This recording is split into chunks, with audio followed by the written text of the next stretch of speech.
Hey, what's up everyone? Adam with Antique Automotive Service.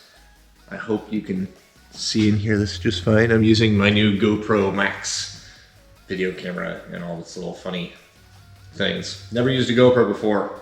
I've just used my cell phone, so hopefully this works out. Today I'm working on my 58 Roadmaster Miss Piggy, and I have exactly 1 month until BCA Nationals up in Lisle, Illinois near Chicago. And it needs a lot of work. And this is probably stupid of me, but I'm going to give it a shot. I have the engine compartment to gut somewhat and get cleaned up, so it'll do somewhat well in the 400-point judging.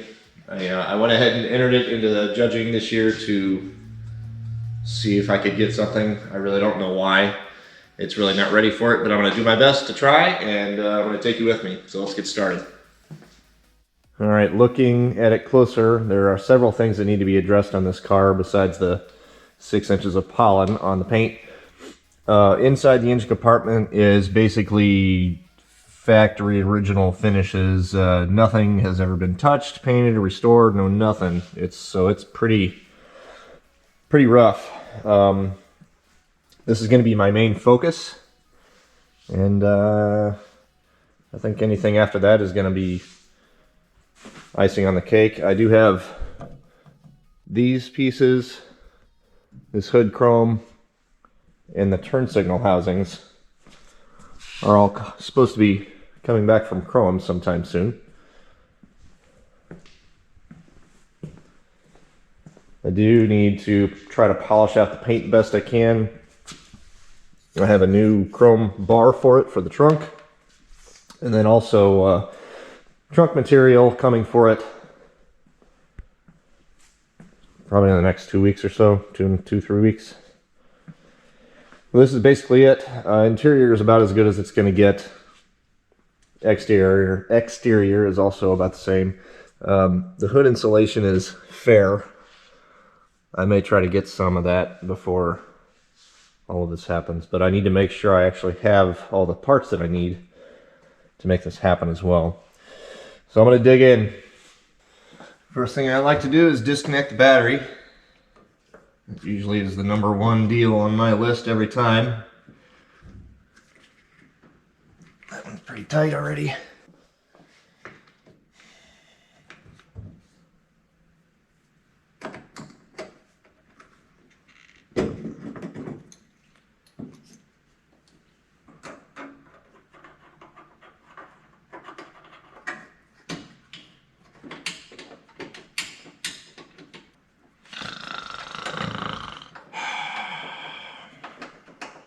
These 58s have a really weird battery that is basically a tractor battery, long and skinny thing.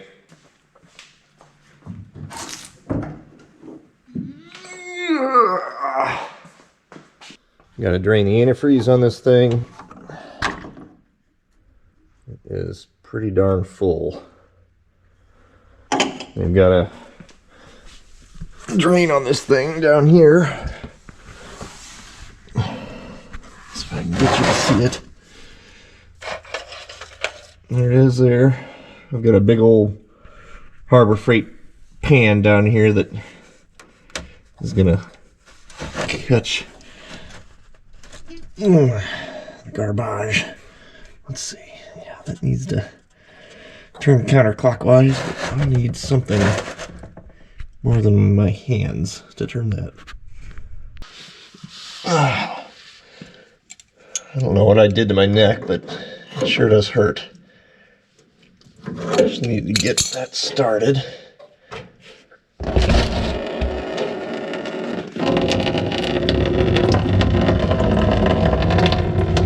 There we go. Alright, now we can start doing some more disassembly up here. Basically, all I'm going to start doing is just one piece at a time. Get some cheap Ziploc bags, Sharpie, and make sure you take photos as every step through the way if you're not completely familiar with these cars.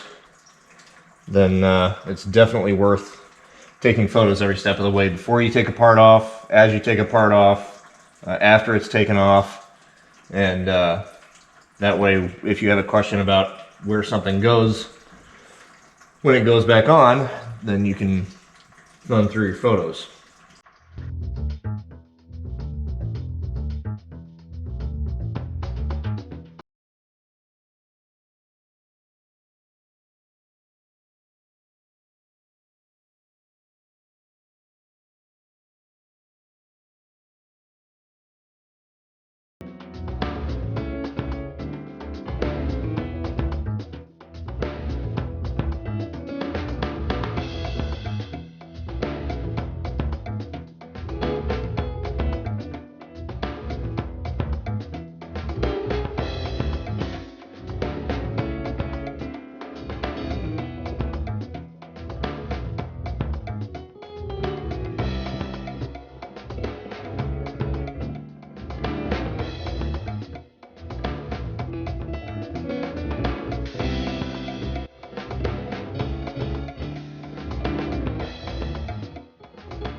Says $100 in 1927 was equivalent to the purchasing power of $1,652 today.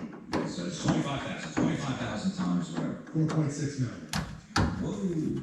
Part of this project is to All right. put all the correct clamps I'm sorry, that's not correct. and fittings on.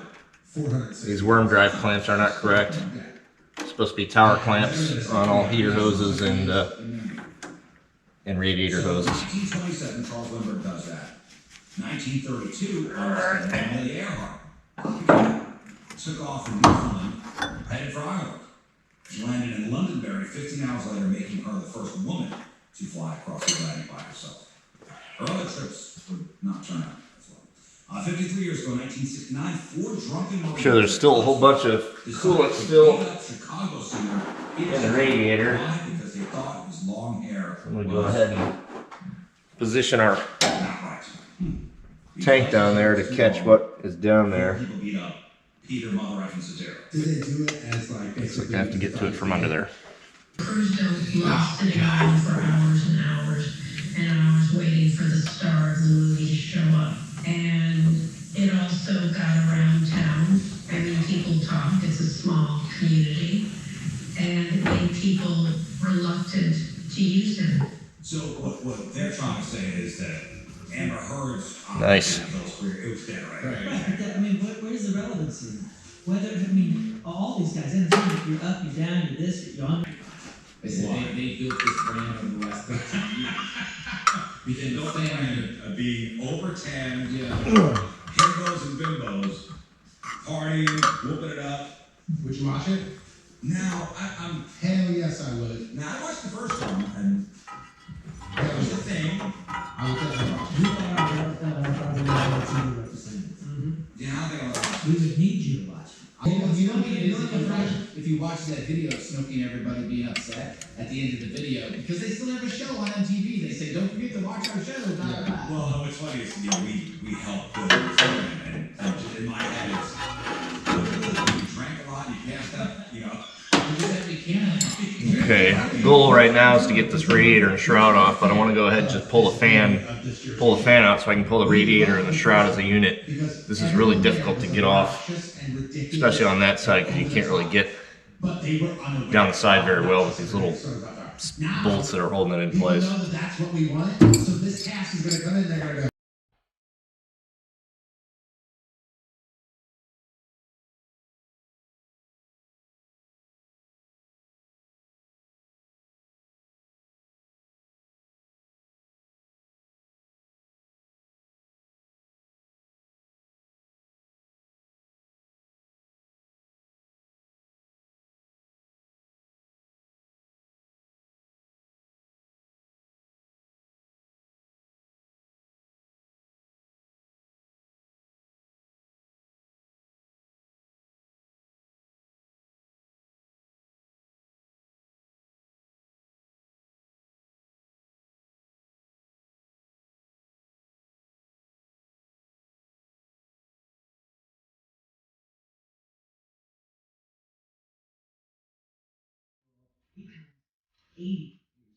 Come on. On today's porno Arthur, which we is Day 2. I have no idea how I'm gonna get this done. I forgot I've still got to get the transmission dropped out and take it to Carmel, Indiana to trade with Jim Hughes. This is a flight pitch transmission, and it's a little bit weird, not the normal Dynaflow that most of these cars had. And of course it's more expensive, so that's fun. Got the radiator out, it's sitting on the floor over there. I'm probably going to take it to the radiator shop, have them clean it out, make it look pretty. But I'm just going to keep tearing down.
I'm going to get you in here real quick, show you what I got going here today.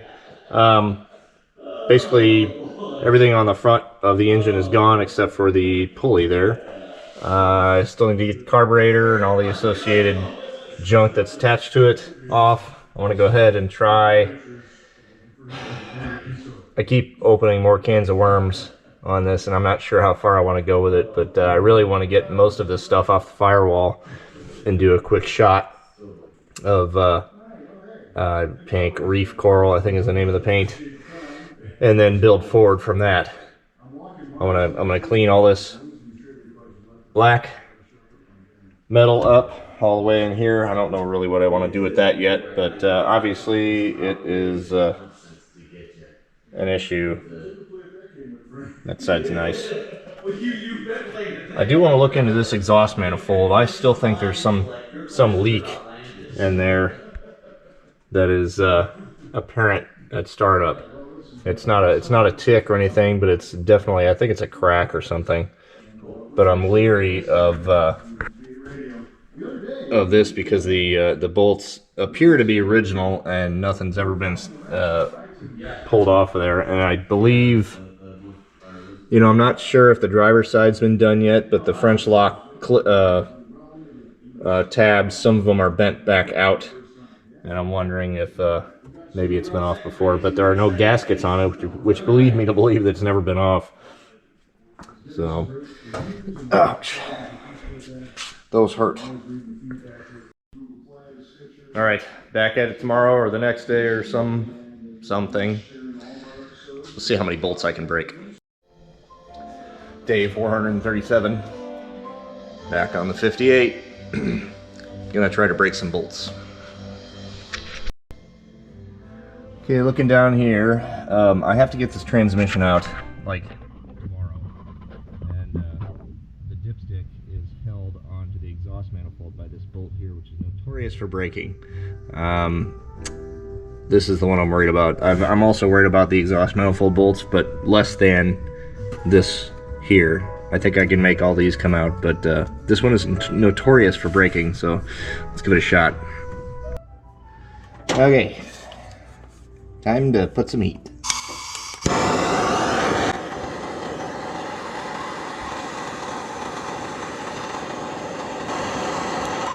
I just noticed that that bracket is actually broken.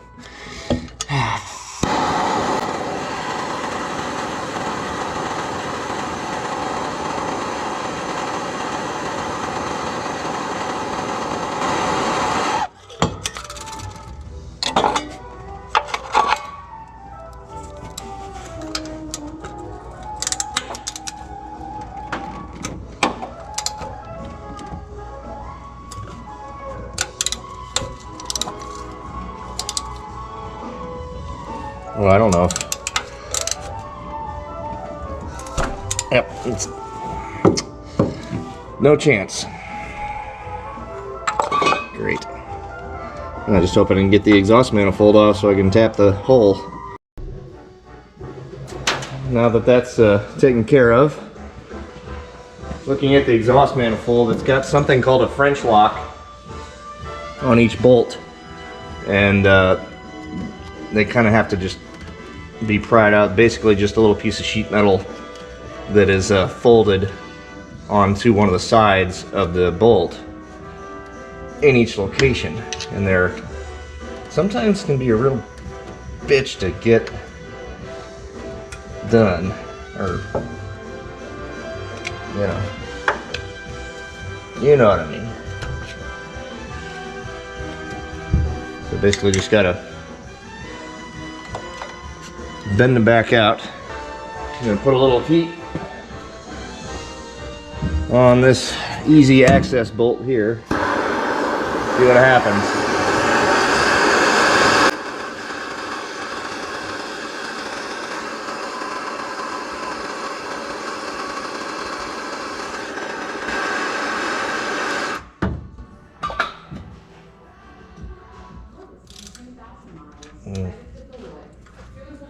Might need a deep well. Ooh, wow, that came loose easy. I wonder if these other bolts are going to come loose that easy. Oh, baby. Wow.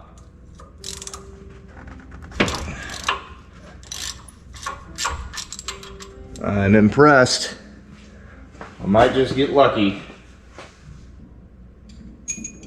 Get a deep well here.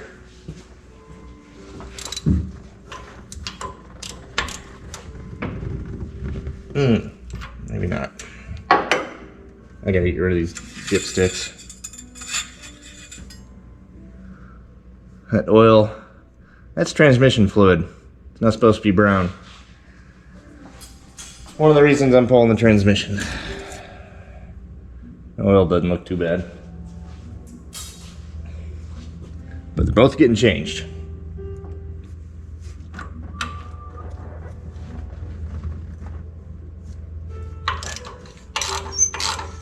Really impressed at how these bolts are coming out. Things still work? Good. I just dropped it in a giant vat of coolant. Ugh. Oh, no, no, no, no, no. You cannot do this.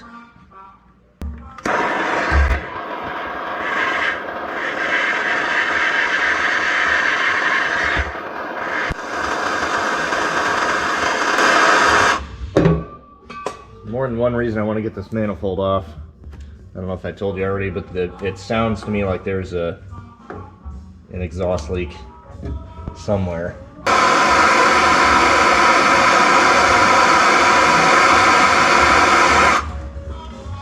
don't know why the first 4 bolts were super easy and these last ones are not.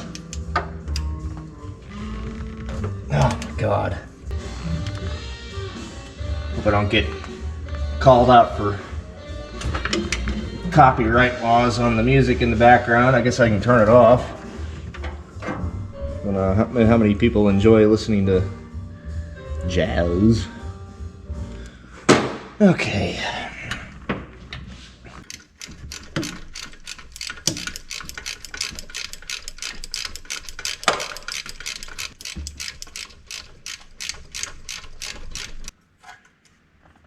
That's what the French lock is.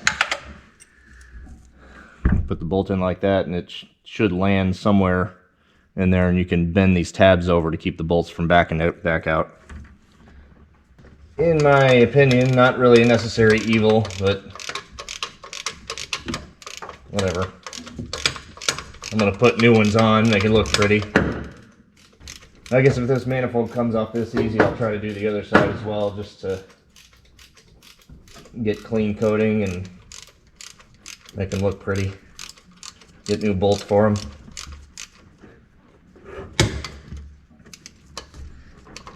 You gotta be really careful with the ears on these manifolds. They will crack right off if you're not careful to put the wrong kind of pressure on them. So what I'm trying to do is take out all the middle bolts, leave the 2 ends in, so there's not a bunch of pressure on one bolt or another. Actually, probably would have been best to leave a couple of center bolts in, but I'm not smart enough to do that. The first time I ever did this was on a 60 Electra, and I busted the ear right off of the manifold, and you know, they're nice and easy to find.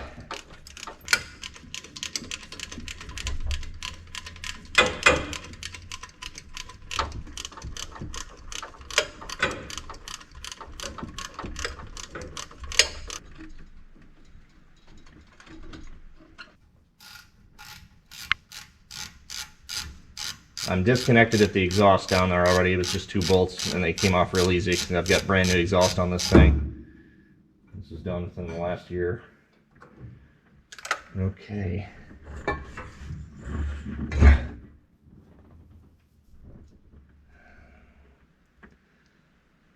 I mean, I don't see much of anything as far as a problem with it.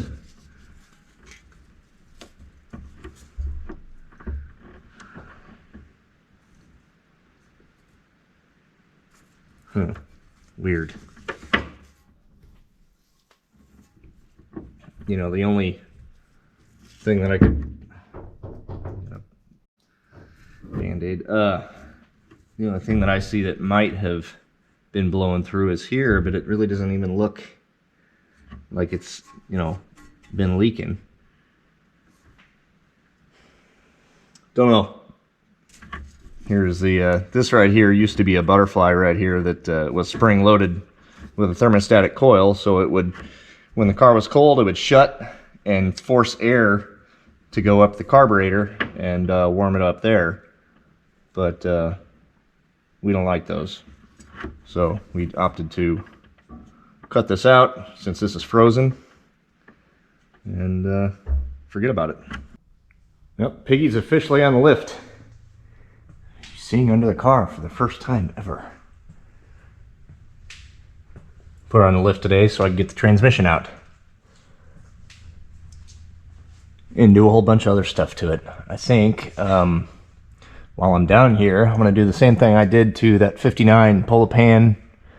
Repack that rear seal, get the oil pan seal done as well.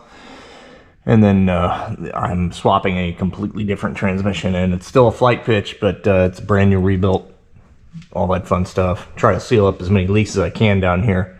While we're down here, let's take a look. It's actually a really solid car. It's been Z-barred 100 years ago, and it's all just flaking off everywhere. So it looks like absolute hell. But the only rot that I've found is right up at the cowl corners.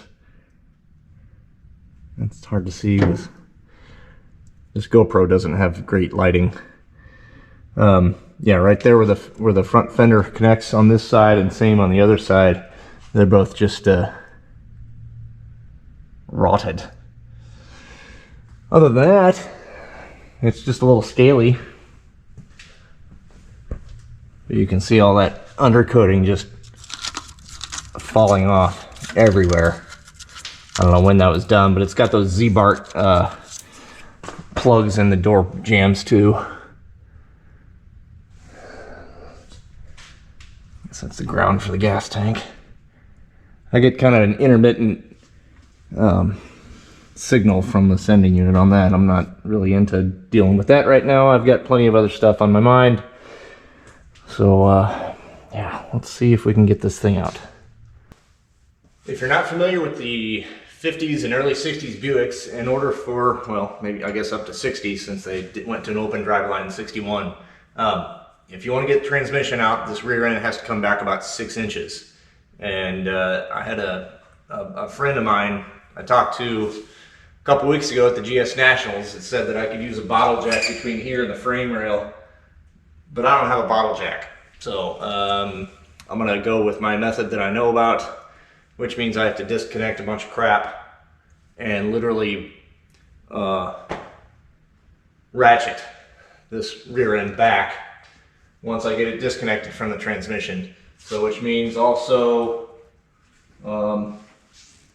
brake line has to get disconnected here, e-brake has to get disconnected. I'm going to go ahead and pull the bottom shock mounts as well, and then I'm going to pull the panhard bar here, just so the rear end will free swing a lot easier. It's still going to be a pain in the butt to pull back, but that is the lovely part about owning a car like this. Okay, I got a brake line and a e-brake line. You know what, you guys have seen this all before once. I'm going to spare you the trouble. Let me get this thing pulled back and then I'll come back with you. Well, it's going. Newsflash, I've only disconnected the e-brake cable and I might be able to get it. You can see it very well, but I'm completely disengaged of the transmission, but it's got to go back another 2 inches because the transmission itself has to come back 2 inches to clear the snout on the torque converter. So I just need to come back a couple more inches, and the soft brake line looks like it's when it's old and rusty, which is perfect. But there's plenty of play in it to be able to do this. So hopefully I can make this happen without disconnecting a bunch of crap.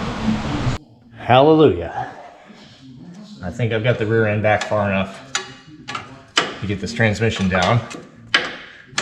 Now, as far as this flight pitch is concerned, the cooling lines are pretty easy access compared to a regular Dynaflow. These are, I mean, they're right on the open. That one's a little bit further up, but still accessible. The standard Dynaflow is stuck up way up in there. You almost have to drop the transmission just a little bit to get to them. And I've already got the drain tube out, or the dipstick tube out, so I can drain this thing out and letting everything just kind of roll out of here. It's still going to make a mess regardless of what I do when I go to finally take this thing down. I'm probably going to try to stick some sort of a cloth or schmutz in there to keep it from dripping in or out. And maybe something on the back side of the transmission, to maybe like a diaper or something, just to keep it from dumping all over the place when that transmission jack pulls it down. Next move, I got to get this other cooling line out and then disconnect flex plate and shift linkage, and then I'll probably have to lower the car down enough so I can get a transmission jack up under here and support the transmission and pull the bell housing bolts and get the cross member out. This is a completely different cross member than a Dynaflow. The Dynaflow cross member, I mean, it's just totally different. There's actually two mounts on the flight pitch, and where there's only one mount with a thrust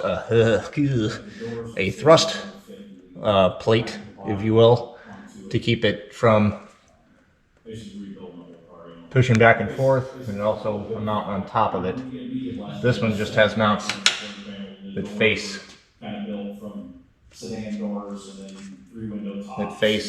the engine. So it's a little bit more simple, but there's also two of them, so it's twice as expensive. And I'm hoping that these mounts are good because Cars Incorporated has them, but they're $200 a piece or more.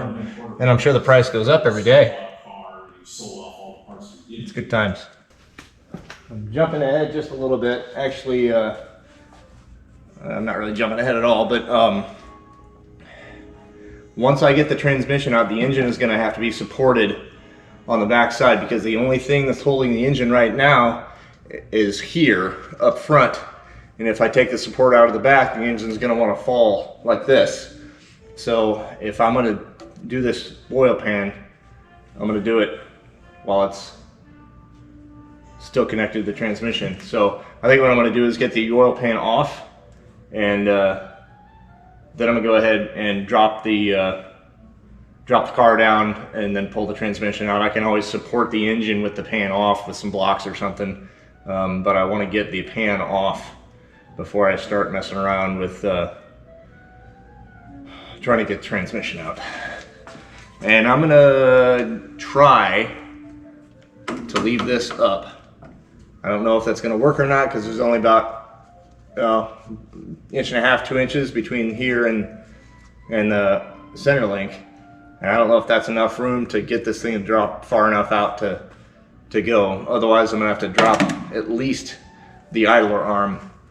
But this frame's got a nifty little spot where I can reach the front bolts on this thing, if I could actually see.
I'll leave one on back there. I've still got one on front that I've got to sneak off because I can't reach it with my gun.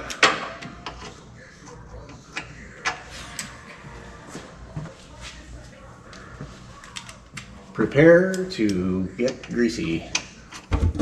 Ooh, it's coming off already.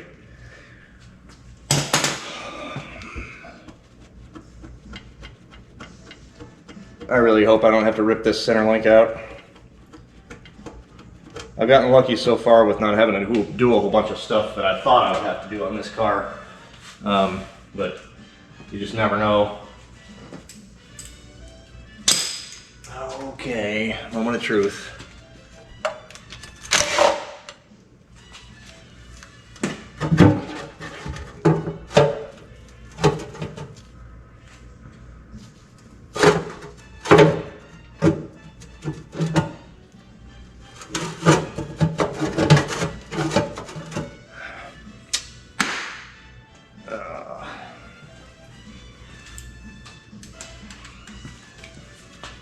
Let's see if I can just drop this down.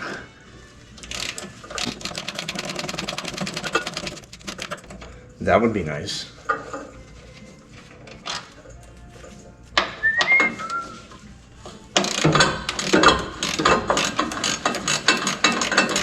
But that's all it's gonna take. I literally need a freaking 1/4 inch to clear that bell.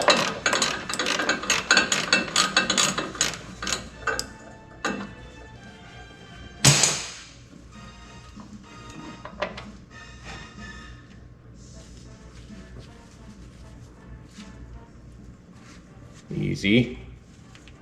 Put those bolts back into place so I don't lose them. I'm not doing an undercarriage detail under here, so it's just gonna be the way it is. Come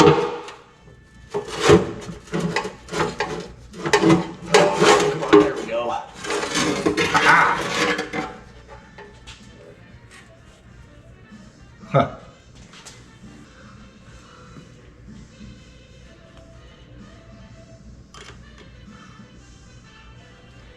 That was just sitting in the pan. It's clean. Everything's clean. Really clean in here. I'm impressed. Kind of shocked, actually. Huh. Okay. Yep. Current state of affairs. I'm working on the cross member here. I've got the 4 bolts off over there. I had to cut one off because the threads, it's a fine thread bolt, and they're just not being very cooperative. So I've got to throw heat in here and just wrench the hell out of them and get them off. We've got the transmission jack basically supporting everything, and then I'm going to bring the engine down just a little bit when we pull a transmission jack. It will allow the engine to come down just a little bit on top of this wood here. That'll give me a little bit of room to work on that rear seal. Curse you, GM, for using fine thread bolts. I'm gonna set this thing on fire.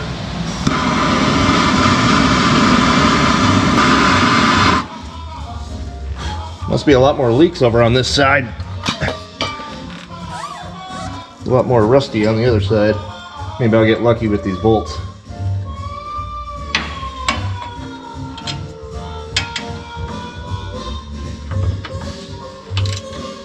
Probably not.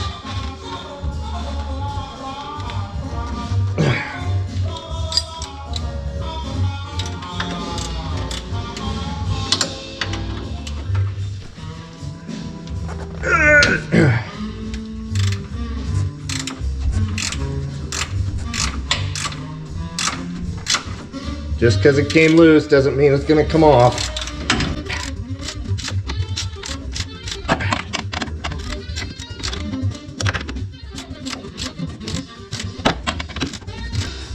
Oh no, come on. I'm going to have to cut it off.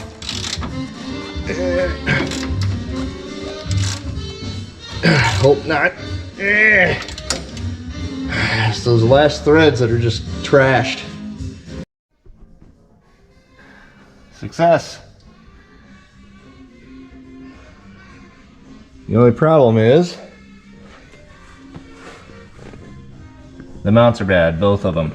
So now I gotta call Cars and have them rush me out a set of mounts. I'm probably gonna want to do the front engine mounts as well. I don't trust anything at this point. Here's the transmission out as it sits. FYI for folks who have never done this before, the flex plate has to go in a very specific position or else it'll be out of balance.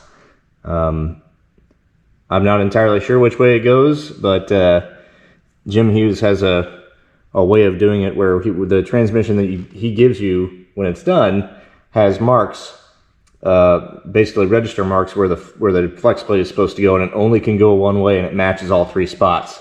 And that way you're otherwise you have a pretty massive vibration when you're driving the car. So yep, I do have to get this piece of linkage off. I couldn't get it off when I was in the car. This little pin stuck, but everything else came off as it should. There's the, let's see if I can get you a picture of that blank spline. There's one spot, there you go, right there. There's a blank spline in there that there's one on each side, so they're 180 degrees apart. And they only go in one way, and it's a real bitch to get when you're under the car trying to fight that thing in. So here's also the cooling line connection that actually came out, and then here's the one that did not. So I'm gonna have to harvest this piece out of this transmission. I'll probably pull both of these pieces just to make sure I have what I need, and keep them in my pocket. Well, that's it. I'm gonna load this thing up in the truck and take it to Chicago and trade with another transmission that somebody's got, and he's gonna get it to Jim at the time. So this is basically a core. There's no numbers matching transmission or anything on any of these cars, so whatever works as far as the flight pitch is concerned. And yeah, I'll get that transmission and get it put in as soon as I come back from Poland, and hopefully this thing will be up and running not too long afterwards. I think that's going to do it for me today. I know I've been MIA on content stuff, but I will be in Poland for a week, and then I'm going to have to thrash on Piggy, and you probably won't be seeing much on the YouTube channel until I get back from BCA Nationals late June. So June 25th is the last day. That's the big show on Saturday. Hopefully I'll be able to make it with Piggy. But yeah, please stay tuned, and thanks for watching. I'll see you next time.